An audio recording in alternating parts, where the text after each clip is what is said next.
We continue our missing series tonight with a New York City man who simply vanished, disappearing without a trace more than 3 years ago, and his family desperate for answers, appealing for any new leads.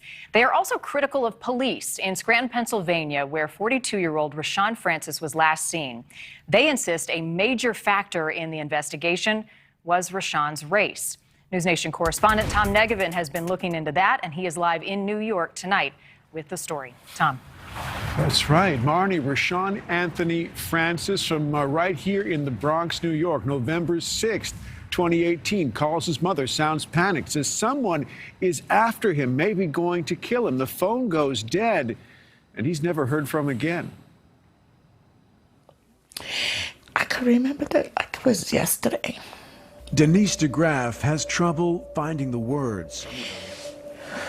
I'm sorry. Her son used to call every day. It's been more than 3 years. He said, they're gonna kill me. I said, who's gonna kill you? And then I started crying and everything. And then he cried, and he don't cry. Rashan don't cry. An aspiring rapper, recently married, Rashan had moved from the Bronx to Scranton, Pennsylvania to start a new job, a new life. I think of him rhyming, rapping, working. I pray for my brother every day. I look at him every day. I got his face on my phone. Every day I look at him. This is the area where he was last seen, a McDonald's near the outskirts of town, a big wooded area not too far away. Police have searched but found no sign of him. His family's been out with flyers and photos, but say police soon stopped taking their calls and answering their questions. They say they don't believe investigators have ever taken the case seriously, and they think they know why. He's a minority. That's all I can say. He's a minority. We never get treated the same. Never. What's your guys' names? Gabby.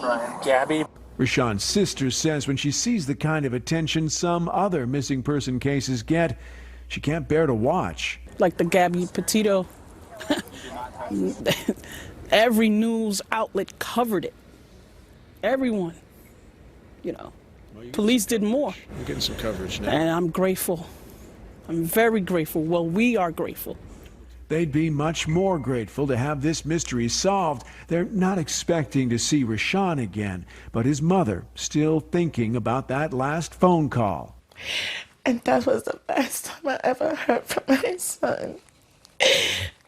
Hoping for what most people would call closure. But for her, time heals nothing at all.